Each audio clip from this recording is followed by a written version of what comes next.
সম্মান দিতে চাই। দুনিয়ার কেউ নাই, দুনিয়ার কেউ নাই, দুনিয়ার কোনো ক্ষমতাশালী শক্তিধর ক্ষমতাওয়ালা কেউ নাই তাকে দুনিয়ার মধ্যে বেইজ্জতি করতে পারে। সুবহানাল্লাহ। এটা কার হাতে? কার হাতে? আল্লাহ। আল্লাহ তাআলা বলেন, আর যদি আমি কাউরে ওয়াতুইজ্জু মান তাশা ওয়া তুযিল্লু মান তাশা, আর যদি আমি কাউরে দুনিয়াতে লাঞ্ছনা করতে চাই, সিংহাসন থেকে নিতে চাই, বেইজ্জতি করতে চাই, দুনিয়ার মধ্যে লাঞ্ছনার মালা যদি কারো গলায় পরাইতে চাই, দুনিয়ার কেউ নাই, ক্ষমতাওয়ালা নাই, দুনিয়ার কোনো সম্পদওয়ালা নাই, দুনিয়ার কেউ নাই, কেউ নাই তাকে ইজ্জতের মালাটা পরায়। নাউজুবিল্লাহ। এই জন্য সব কিছু মালিককে এই তাকদীর, এই তাকদীরের মালিককে আল্লাহ আমার ভাগ্যে লিখে দিয়েছে। কেউ যদি চিন্তা করে যে আমি তাকদীরের মালিক, আমি কাজ না করলে টাকা আসবে না, সে একই যদি করে তার ঈমানের সমস্যা। তার কি ঈমানের সমস্যা? সে নিজের হাতে রিজিক নিয়েছে, কিন্তু রিজিকের মালিক কি সে? আল্লাহ তাআলা তো বলে দিয়েছে যে আমি রিজিকটা কেমনে দিব, কিভাবে দিব। একজন ওয়ানার সে বিদেশ থেকে টাকা পাঠাবে, মাধ্যম কি? হয় বিকাশ, হয় নগদ, হয় ব্যাংক অ্যাকাউন্ট, বা যে কোনো একটা লজিক, যে কোনো একটা উসিলায় পাঠাবে, তাই না? সে কি আসতে পারবে? বা আসতে পারলেও এই বিষয়, কিন্তু আল্লাহ তাআলা বলেছে যে দুনিয়ার মানুষ আমাকে দেখতে হইলে সেই চক্র দিয়ে সমাবেশ থেকে সম্ভব। আমি তোমাদের সামনে আনবো এই যে মুসা আলাইহিস সালাম, হযরত মুসা আলাইহিস সালাম, আল্লাহ তাআলাকে ডেকে বলে, আল্লাহ তুমি কত সুন্দর, তোমাকে আমি দেখতে চাই। কে বলতেছে? হযরত মুসা আলাইহিস সালাম। মিথ্যা বানানোর কোনো গল্প করতেছি না, আসলে উদাহরণ দেওয়ার জন্য কথা হচ্ছে কথা। আল্লাহ তাআলা হযরত মুসা আলাইহিস সালাম তার বললেন, ও আল্লাহ, আর-রহমানুর রহিম আল্লাহ, আপনি কত সুন্দর, আপনি কেমন, আপনার আচরণ কেমন, আপনার দেখতে আসলে কেমন, আপনার রূপের চেহারাটা কেমন, কত সুন্দর। আমার মনে চায় আল্লাহ, আপনি যে আমার সঙ্গে মাঝে মাঝে কথা বলেন, আপনি যে আমার সাথে মাঝে মাঝে ডাকতেন, মুসা قال لي عصاك عليها وأخشب على غنمي ولي فيها مآرب أخرى। আল্লাহ তাআলা মুসা আলাইহিস সালামকে ডেকে বলেন, ও মুসা, তোমার হাতে এটা কি? হযরত মুসা আলাইহিস সালাম বলেন, ও মালিক, এটা আমার লাঠি। কয় মুসা, তুমি এই লাঠি দিয়ে কি করো? কয়, ও আল্লাহ, এই লাঠি দিয়ে আমি ছাগলকে পাতা খাইয়ে খাইয়ে খাওয়াই। এমন আলাপ হযরত মুসা আলাইহিস সালাম আল্লাহর সাথে কথা বলেন। এবার মুসা আলাইহিস সালাম আল্লাহকে বলে, আল্লাহ, এইভাবে আসমান থেকে জমিন থেকে কথাবার্তা হয়, কথা বলি, কথোপকথন চলে। ও আল্লাহ, আমার দিলের মধ্যে মহব্বত হয়, আমার দিলের মধ্যে ইশক জাগে। আল্লাহ, আপনি কেমন, আপনাকে দেখতে ইচ্ছে করে। এবার দূর পাহাড়ে চলে যায়, দূর পাহাড়ে যায় আল্লাহকে বলে, আল্লাহ, আমি তো হাজির, লাম্বাই কইলা আমার সামনে একটু আসেন। আল্লাহ একটা নূরের ঝলকানি ছায়া দিয়েছে, দূর পাহাড় একেবারে সরবার করে হয়ে গেছে। সুবহানাল্লাহ। কয় মুসা, হযরত আজরাইল চলে আসে। আজরাইল এসে বলতেছে, আসলে টপিকটা অন্য দিকে যাইতেছে, বোঝানো যায় না, সময় সংক্ষিপ্ত। এবার আজরাইল এসে বলতেছে, আল্লাহ নবী, আল্লাহ আপনাকে সালাম দিয়েছে, এখন আপনি আমার সাথে যাবেন। কয়, তাহলে কি আমার জানটা নিতে আইছো? কয়, হ্যাঁ, আর সময় নাই। কয় যে একটু সময় দেওয়া যাবে না? তো কয় যে আমি আসলে আর যাই না, যাত্রা নিয়ে যাই, যান ছাইরা রাইখা যাই না। এবার মুসা আলাইহিস সালাম রাগ হয়ে গেছে। কি হয়ে গেছে? রাগ হয়ে গেছে। এমন একটা জোরে থাপ্পড় মারছে, আজরাইলের একজন হাদিসের ভাষা, আজরাইলের একজন একবারে অন্ধ হয়ে গেছে। এবার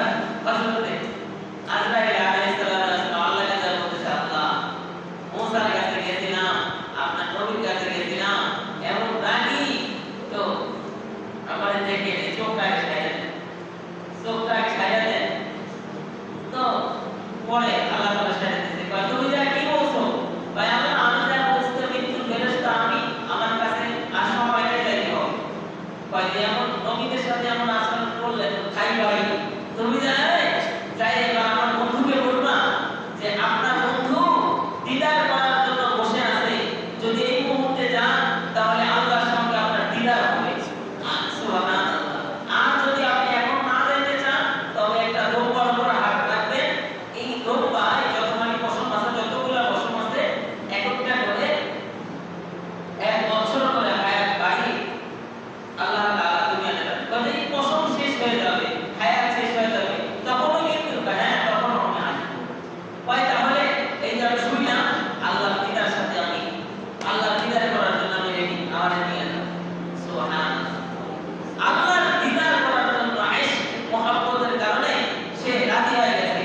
কারণ ওই যে আয়াত বললাম ইন্নাল্লাযীনা ক্বালু রাব্বুনা আল্লাহু সুম্মা ইসতাকামু তাতানাজ্জালু আলাইহিমুল মালাঈকাতু আল্লা তাখাফু ওয়া লা তাহজানু ওয়া আবশিরু বিল জান্নাতি আল্লাতী কুনতুম তুআদুন।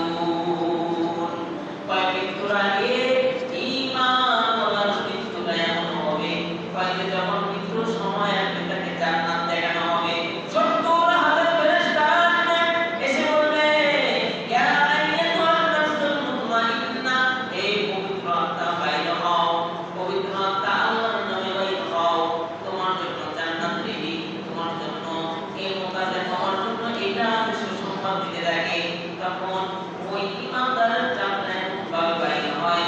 কয় হাদিসের ভাষা কোনো বাচ্চা দুগ্ধ পানকারী কোনো সন্তান কোনো শিশু বাচ্চা এমন ভাবে যখন মায়ের বুকের স্তন রাত্রে রাত্রে দুধ পান করতে থাকে আর এমনি ভাবে ঘুমায় যায়। কয় এই ঈমানের হালতে ঈমানদার এমন ভাবে দুনিয়া ছেড়ে চলে যাবে, কয় কখন ঘুমিয়ে যাবে সে নিজেও ফিরে পাবে না। রাসূল করিম সাল্লাল্লাহু আলাইহি ওয়াসাল্লাম হাদিসের মধ্যে বলেন ওয়াকাল রাসূলুল্লাহ সাল্লাল্লাহু আলাইহি ওয়াসাল্লাম কুফাতুল মুমিনিল মাউত, ঈমানদারের জন্য মৃত্যু উপহার স্বরূপ। এই জন্য ঈমানদারের ভয় নাই, এই জন্য সর্বপ্রথম ঈমান আনতে হবে। আর ঈমান এই যে তাকদীরের কথা বলা হয়েছে, সব কিছুর মালিককে আল্লাহ, কত ঈমানের কথা বলা হয়েছে, এই তাকদীরের মালিককে আল্লাহ। এখন যদি কথায় আসে, এখন যদি এখন মাজারে যান, যায় যদি আপনি সেজদা দেন, মাজারে যায় যদি বলেন আমার সন্তান দাও, সন্তান দেওয়ার মালিক কে? তাকদীর, তাকদীরে আছে আল্লাহ যদি আমাকে সন্তান না দেয়। হযরত মারিয়াম আলাইহিস সালাম তার স্বামী ছিল না, আল্লাহ তাআলা তাকে সন্তান দিয়েছেন না দেয়নি? দিয়েছেন না দেয়নি? নবীদের ৮০ বছর পরে সন্তান দিয়েছে, দেয়নি? তাহলে সন্তান দেয়নি রাসূলকে, রাসূলকে সন্তান যেমন দিয়েছে, এই যে ছেলে সন্তান দিয়েছে আল্লাহ তাআলা নিয়ে গেছে, নিয়ে নেয়নি? এই যে নেওয়ালা দেওয়ালা কে? সন্তান দেওয়ালা কে? দুনিয়ার কোন মানুষ, দুনিয়ার কোন পীর সাহেব সন্তান দিতে পারে? এখন চিন্তা করেন যে আপনি দোয়া করতে গেছেন, হ্যাঁ অমুক, এখানে একটা বিষয় আছে যে আমাদের বুঝতে হবে আসলে জিয়ারত করার জায়গা কোনটা, দোয়া করার জায়গা কোনটা, আসলে কবর কোনটা, মাজার কোনটা, এটা বুঝতে হবে। মাজার কোনটা আর কবর কোনটা। যেখানে আল্লাহর ওলি ঘুমায় থাকে সেখানে মাজার হয়, কিন্তু মাজার শাব্দিক অর্থে এমন না যে মাজার বেদাতি কাজ করে। বেদাত যেমন পাথর দিয়ে, আরবের মধ্যে এমন আছে যে পাথর দিয়ে শুধু উল্লেখযোগ্য রাখার জন্য তারা পাথর দিয়ে খোদাই করে, কিন্তু এই মাজার এমন ভাবে করে যেখানে নেশাগ্রস্ত মানুষরা থাকে, এখানে একটা ব্যবসায়ী একটা প্রতিষ্ঠান খুলে এইখানে যা সেজদা দেয়, এইখানে যা চিন্তা করে টাকা দেয়, মান্যত করে, আর চিন্তা করে এই মান্যত করার দ্বারা আমার হয়তো ভালো কিছু হবে, আমার কিছু খারাপ কিছু হবে। হাদিসের ভাষা একমাত্র দুইটা জিনিস দ্বারা তাকদীর চেঞ্জ করা যায়। কয়টা? কয়টা? এটা মনে রাখার বিষয়।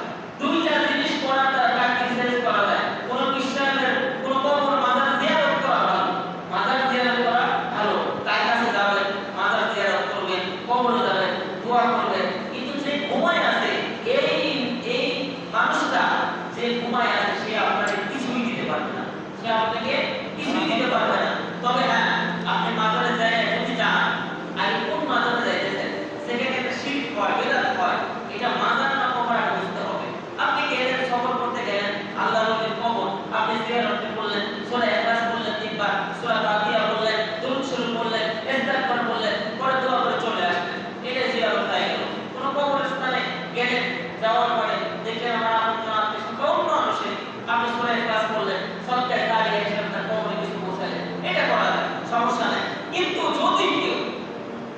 এটা মনে করে যে কবরের মধ্যে যে ঘুমায় আছে এর কাছে ভালোটা চাইলে ভালোটা দিবে, খারাপটা চাইলে খারাপটা দিবে। এর নামে আমরা নৌবাদ দিয়ে গেলাম, এখানে এ করে গেলাম, এখানে কামিজ করতে গেলাম, এখানে এই করতে গেলাম, ওই করে গেলাম, এটা সম্পূর্ণ বেদাত, কুসংস্কার। এটা করলে কি হবে? ইন্না শিরকা লাযুলমুন আযীম। সে শিরক করলো কি পরিমাণ? আর শিরক নিশ্চয়ই অনেক বড় জুলুম, অন্ধকারে হারিয়ে যাবে কাল কিয়ামতের ময়দানে, আলো খুঁজে পাবে না। যাই হোক, এখন তাকদীর, ভালো মন্দ কে? ভালো মন্দের মালিক কে? আল্লাহ। এটা বিশ্বাস করা। তাকদীরের আলোচনা আরো আছে, তবে সংক্ষিপ্ত বিশেষ করে দিলাম। তারপরে ওয়াল বা'দি বা'দাল মাউত। এখন যদি কারো বিশ্বাস হয় এই ঈমান আনার কথা, আমি মারা যাব, আমি কবরে যাব, কবরে যাওয়ার পরে আল্লাহ তাআলা আমাকে হিসাব নেওয়ার জন্য আমাকে পুনরুত্থিত আবার জীবিত করবে, এটার উপর ঈমান। কাফের, মুশরিক, বেঈমান, মুনাফিক তারা কখনো বিশ্বাস করে না। তারা মনে করে কবরে যাওয়ার পর কোথায় চলে যাব, কবরে কি হবে, এই কবরের উপর বিশ্বাস নেই। যেটা দেখি না এটার উপর ঈমান আনি না। তার স্লোগান এটা যে যেটা দেখা যায় না তার উপর ঈমান আনবো কেন? কিন্তু আল্লাহকে দেখা যায় না, আল্লাহকে দেখা যায়, আল্লাহকে না দেখে তার উপর ঈমান আনা, এটাই ঈমান। কিন্তু আপনি বুঝবেন কখন? যার সাথে আপনার সম্পর্ক যখন হয়ে যাবে, দিনের সাথে যখন কথোপকথন শুরু হয়ে যাবে, তখন আপনি বুঝতে পারবেন যে আসল মালিক উনি কে আর কত বড় তার পরিচয় পেয়ে যাবেন।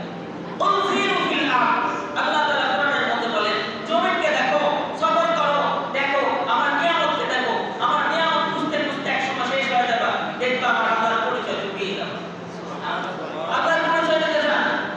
বলেন, কুল হুয়াল্লাহু আহাদ, আল্লাহুস সামাদ, লাম ইয়ালিদ ওয়া লাম ইউলাদ ওয়া লাম ইয়াকুল লাহু কুফুওয়ান আহাদ। আল্লাহর পরিচয় কুল হুয়াল্লাহু আহাদ, আল্লাহ এক, আল্লাহুস সামাদ। এইভাবে আল্লাহর পরিচয় দিয়েছে বিভিন্ন ভাবে। এই যে এই আল্লাহর উপর ঈমান আনা, এই যদি ঈমান আনার পরে চিন্তা করে ওই একজন মালিক আছে আসমানে, যে আমাকে ওই যে আল্লাযী খালাকাল মাউতা ওয়াল হায়াতা লিয়াবলুয়াকুম আইয়ুকুম আহসানু আমালা, যে হায়াত দিবে, সে মউত দিবে, হায়াতের মালিক, মউতের মালিক আল্লাহ, এবং মরণের পরে আল্লাহ তাআলা আমাকে আবার জীবিত করবে, এর উপর বিশ্বাস করা। এখন আসেন কথা, আমাদের যদি বিশ্বাস থাকে যে ওই যে গত জমায় আমি বলেছি, আয়াত বলেছিলাম, আউলিয়াল কিতাব ফাতারাল মুজরিমিনা মুশফিকিনা মিম্মা ফীহি ওয়া ইয়াকুলুনা ইয়া ওয়াইলাতানা মা লিহাযাল কিতাব লা ইউগাদিরু সগীরাতাও ওয়ালা কাবীরা। আল্লাহ তাআলা যেদিন আমলনামা দিয়ে দিবে, এই যে আমলনামা দিবে, এই কখন দিবে? মৃত্যুর আগে না মৃত্যুর পরে? দুনিয়া থেকে যাওয়ার পরে না আগে? যাওয়ার পরে। কাল কিয়ামতের ময়দানে আমাদেরকে যখন আবার উদ্বুদ্ধ করবে, আবার মুখামে জীবিত করে, যখন কিয়ামত হয়ে যাবে, হযরত ইসরাফিল আলাইহিস সালাম পৌঁছে দিবে, সবাই হাসরের মাঠে যখন উপস্থিত হবে, আল্লাহ তাআলা একজনকে আমলনামা দিবে, কোনটা তুমি কি করেছো, কোথায় কোন গুনাহ করেছো, সগীরা করেছো, কবিরা করেছো, শিরক করেছো, বিদআত করেছো, কোনটা হারাম, কোনটা হারাম, কোন কাজ করেছো তুমি, তোমার হিসাবটা মিলায় নাও। ডান হাতে আমলনামা দিয়ে দিবে, বাম হাতে আমলনামা দিয়ে দিবে। কত সময় আলোচনা হয়েছে। সেই দিন আপনি কোথায় যাবেন? যদি বিশ্বাস থাকে আমার কর্মের ফল আল্লাহ তাআলাকে দিতে হবে, আমার আবার জীবিত হতে হবে, আমাকে আবার জীবিত হতে হবে, এই জীবিত করার পরে আমাকে আবার হিসাব দিতে হবে, আমি জীবনে কি করলাম, এটাই আমার শেষ না, এটাই আমার শেষ না। এমন একটা সময় আসবে যে সময়ে শুরু হবে, শেষ হবে না। কিন্তু এই ক্ষণস্থায়ী জিন্দেগি আমার শুরু আর শেষ। এই জন্য আমাদের ফিকির করা, ঈমান কেমনে, কোন জায়গায় ঈমান, কোথায়, কতটুকু ঈমান আনতে হবে, এটা শেখা দরকার। এটা শেখা দরকার। আজকাল তো এমন আছে, বর্তমানে কোরআন হাদিস শিক্ষা দেওয়ার মতো সন্তান আদি আর ওরকম পেরেশানি রাখে না মাথার মধ্যে, ঠিক আছে? সকালবেলা হলে আর ওরকম তো থাকে না, প্রাইভেটের জন্য ব্যস্ত হয়ে যায়। কি হয়ে যায়? প্রাইভেটের জন্য ব্যস্ত হয়ে যায়। ওই যে আমার উস্তাদ বসেছিলেন 5 বছর আগের কথা, আমি 10 বছর বসেছিলাম। এমন সময় আমার উস্তাদের এক বন্ধু এসে, উনি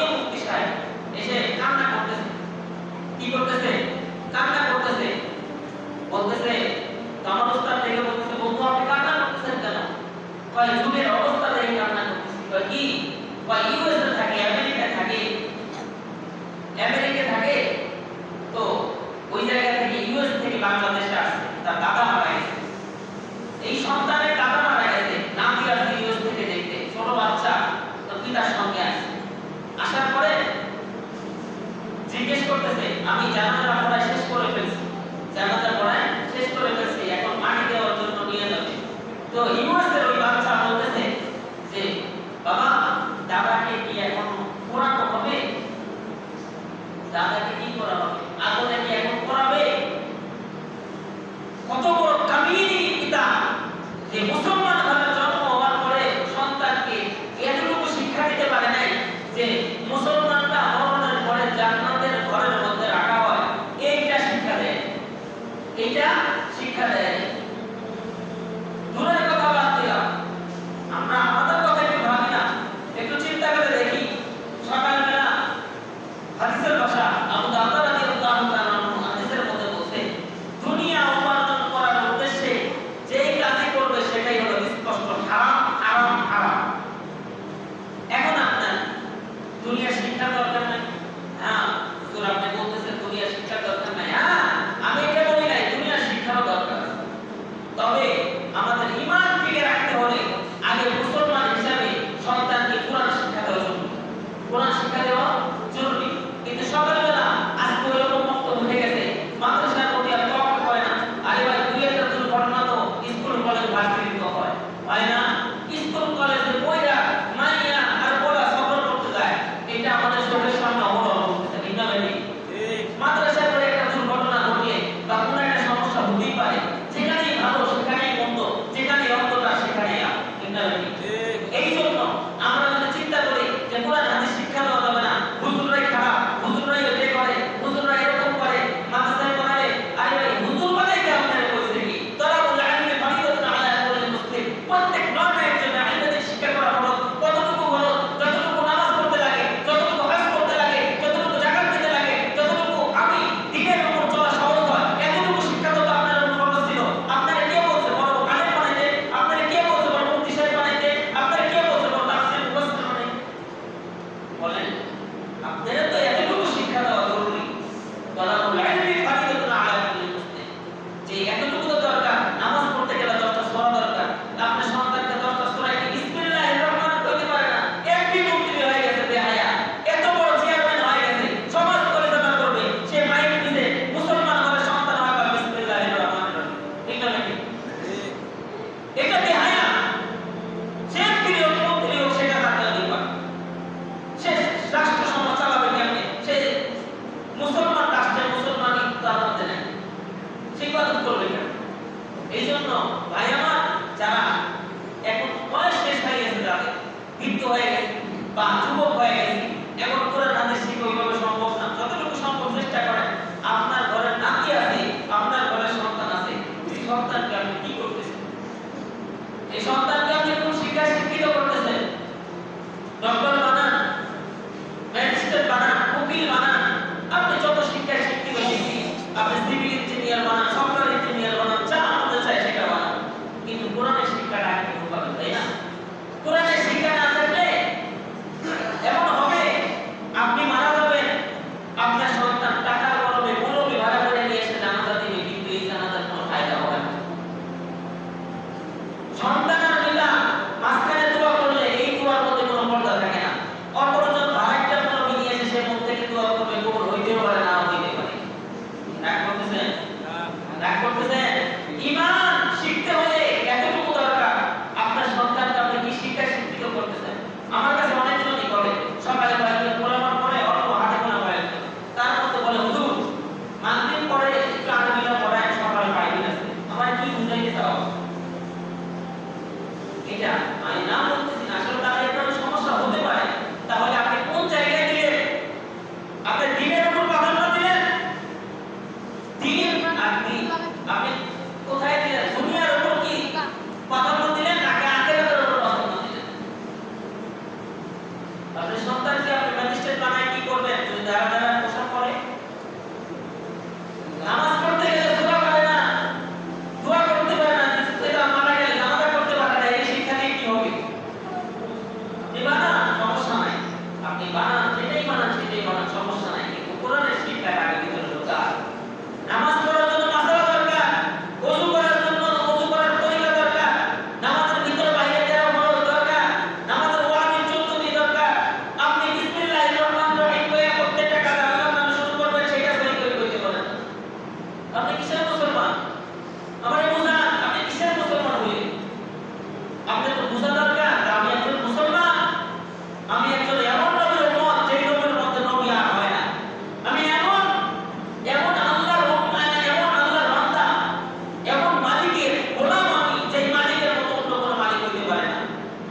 আপনি সব সময় তাওবাদারি করেন শয়তান।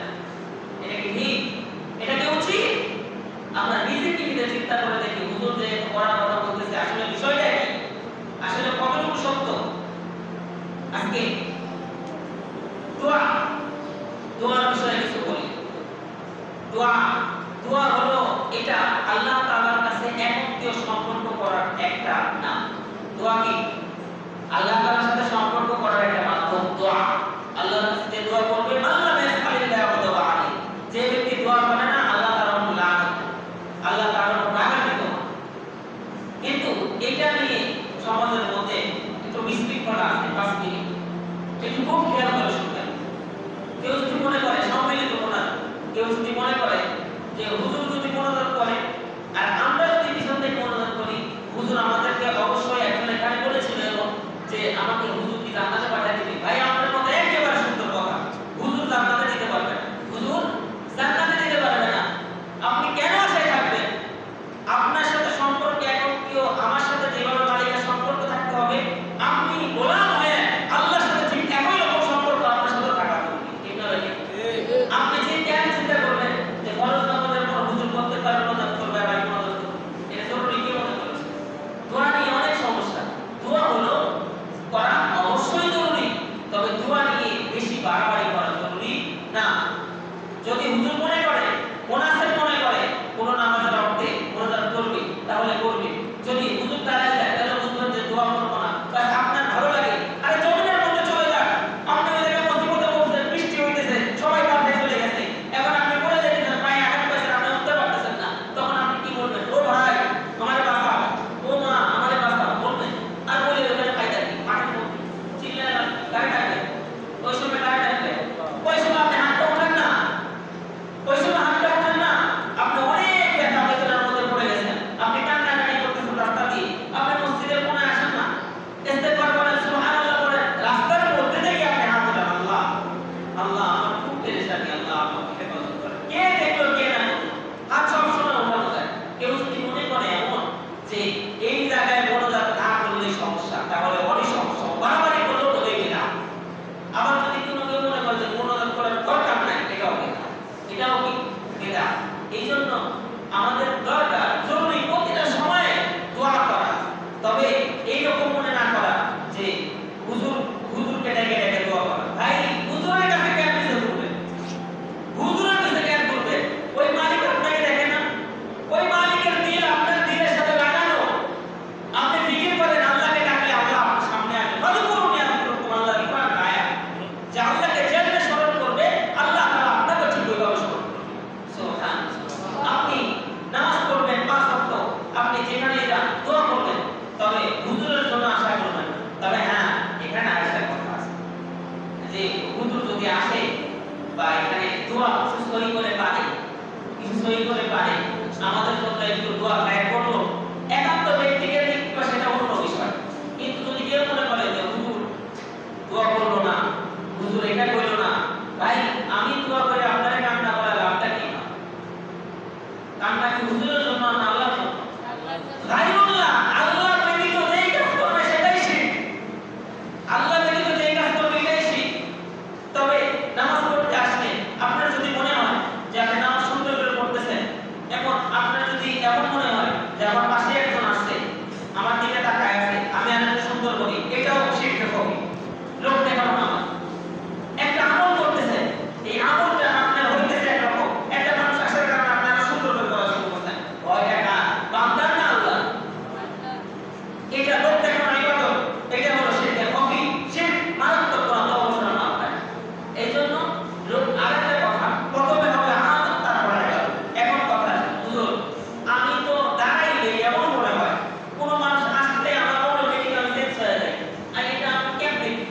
হ্যাঁ, প্রথমে যদি আপনার এমন মনে হয়, সাথে সাথে আপনার অন্তর থেকে দৌড়াই দিবেন, আল্লাহ আমি কিন্তু সুবহান রাব্বিল আলা কইতেছি, মানুষ শুনতেছে না, সুবহান রাব্বিল আযীম কইতেছি, মানুষ শুনতেছে না, আমি কিন্তু এখন থেকে আপনার জন্য কইতেছি, শয়তান কিন্তু আমার পিছে লাগছে, আমি কিন্তু তার জন্য করতেছি না, আমি আপনার জন্য করতে বারবার ইস্তেগফার দৌড়ানো, আমাদের মধ্যে না, বা দিলে দিলে ইস্তেগফার করা, বা এরকম চিন্তা ফিকির করা একটাই যে আমি যেটাই করব দুনিয়ার মানুষ কি কইলো, কি দেখলো, কি হইলো, কি না হইলো, এটা আমাদের দেখার বিষয় না।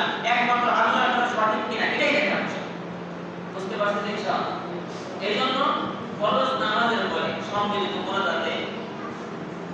এইরকম না করা। হুজুর যদি মনে করে ওনাদের দোয়া করবে, যদি মনে করে আচ্ছা বলেন দোয়া করার আদব হইল প্রথমে দরুদ শরীফ পড়বে, সূরা ফাতিহা পড়বে। এই কত দোয়ার মধ্যে হুজুর কি চাইলো আর আপনি কি চাইলেন আর এর মধ্যে সম্পর্ক কি? মনোযোগ করার আগে ধৈর্য ধারণ করতে হবে, একান্তে বুঝতে হবে আমি আমার মালিকের কাছে এই জিনিস চাবো, আমার প্ল্যান, আমি এই দুঃখে আছি, এই কষ্টে আছি, আমার সব কিছু চাওয়া দরকার আল্লাহর কাছে। তা আমি কিভাবে চাবো? আল্লাহকে আমি প্রশংসা করব, এই রকম সিস্টেম করে প্ল্যান করে তারপরে দোয়া করব। এখন হুজুর 5 ওয়াক্ত নামাজে হুজুরের দিকে যদি যায় থাকে, হুজুর যদি ওই সুন্নত করব, হুজুর এখন দোয়া করলো না, বিষয়টা কেমন হয় না?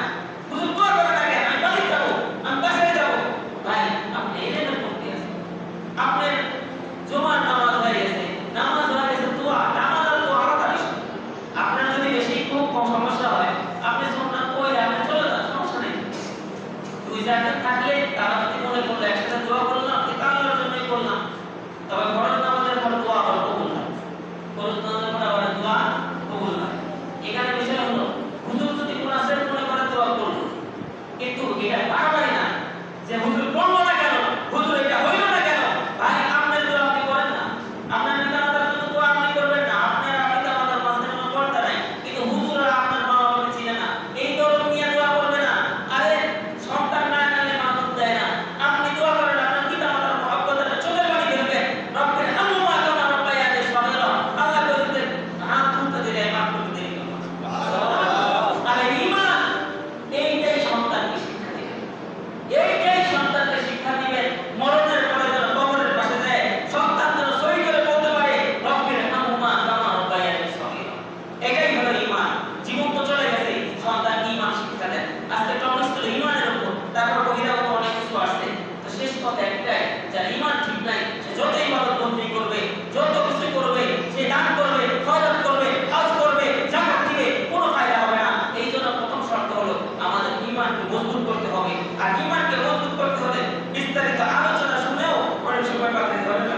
এই জন্য ইমাম সাহেব থাকে, মুয়াজ্জিন যান থাকে, যেখানে যান এসে বলবেন হুজুর ঈমান সম্পর্কে এটা বুঝি না, হুজুর এই মাসালা সম্পর্কে বুঝি না, হুজুর এই তেলাওয়াতটা সহি না, হুজুর এই ফাতিহাটা সহি না, এই মাসালাটা পারি না, এই হাদিসটা পারি না, এই দোয়াটা শিখি না, এই দোয়াটা পারি না, এটা কেমনে করলে হবে, এটা কি মাকরুহ, এটা কি বিদআত, এটা কি শিরক, এটা কি কুফর, এটা করলে কি মুসলমান তো থাকে, এটা করলে কি মুসলমান তো থাকে না, এটা করলে কি কাফের হয়ে যাব, এটা করলে কি ইসলাম থেকে আমি বাইরে হয়ে যাব, এটা করলে কি সীমা লঙ্ঘন করে ফেলবো, এটা করলে কি আমার আল্লাহ নারাজ হবে, এটা হলো কি করা। এটা দেখি রাগ করলেন না, রাগ করতেছেন কেউ ভাই?